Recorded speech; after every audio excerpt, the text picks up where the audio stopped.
One of the biggest mistakes that I see real estate agents make with their YouTube channels is that they make videos with no real content strategy. They talk about whatever topic interests them at the time, and they have no idea what their audience is truly interested in watching, and as a result, they crank out video after video that don't get any views. Oh no! Why is it that realtors think that we need to do restaurant reviews or market updates on our YouTube channels? I mean, market updates are valid information, but how frequently does your market change? Do you really need to do a market update every single week?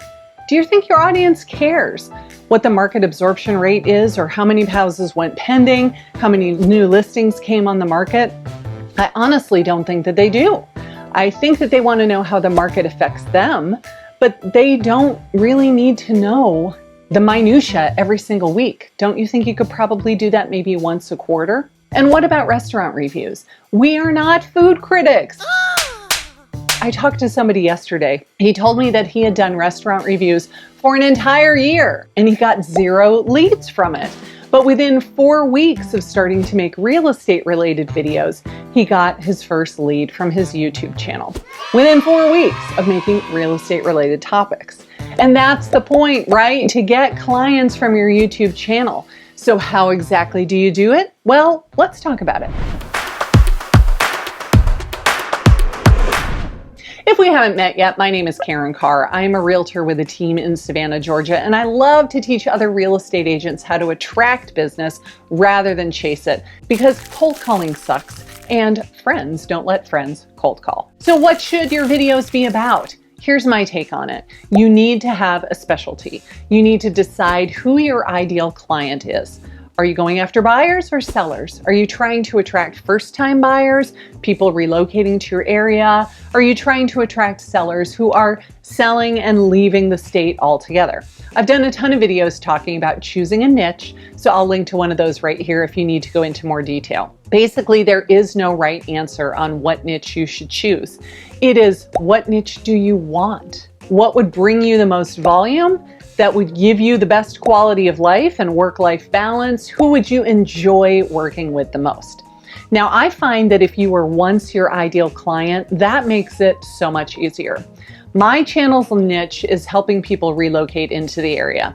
Now, I have personally lived in 9 states, and I have moved more than 45 times. I finally just stopped counting. I've moved across the country. I've moved into houses that I've never seen before. And I know how difficult it is to move to a new place where you don't know anybody and you have no one to give you any guidance.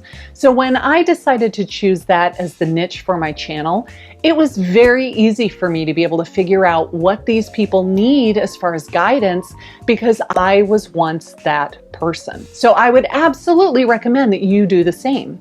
If you're a single mom and you finally bought your first house a couple of years ago, could you help other single moms to buy their first homes? Now, I do want to give the disclaimer that you're not doing anything that violates fair housing laws. But if you're always talking about issues that would be relevant to single moms who want to buy their first home, they will find your videos, because that's what they're Googling and that's what you're talking about in your videos.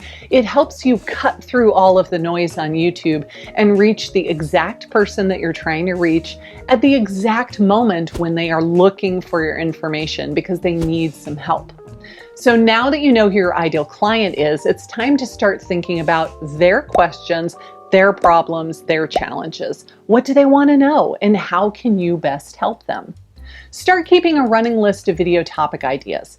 I use Trello as a project management tool. It's free. You can get it on your phone and on your computer. So it's very easy for me to be standing in line at the grocery store. I look over at People magazine, I see the headlines, and I go, you know, that'd make a pretty good video. So I whip out my phone and I add it to my list of potential video topics while I'm standing there in line at Food Lion. If you have been your ideal client in the past, you should be able to come up with at least 10 video ideas pretty quickly, because you remember what you went through in order to achieve your real estate goal, whether it was buying or selling.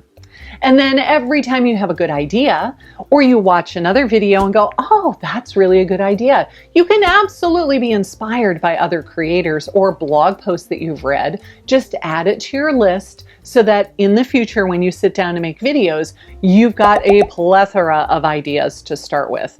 Now, if you're inspired by other people, you are not going to plagiarize their video or their article, but you can absolutely make a video on the same topic.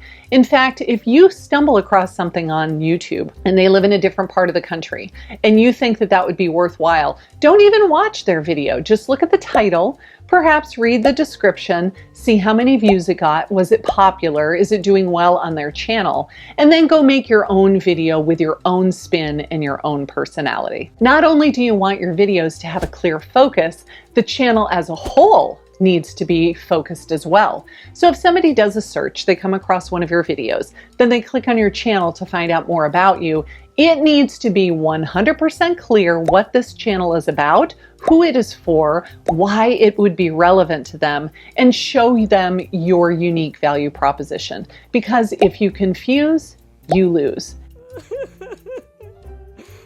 And if they don't understand what your channel is about, or where you're located, or what you're going to be talking about on this channel, they're not going to subscribe and they're not going to follow you. So make sure that your channel art and your channel name also reflect the value that you're going to be bringing to your niche.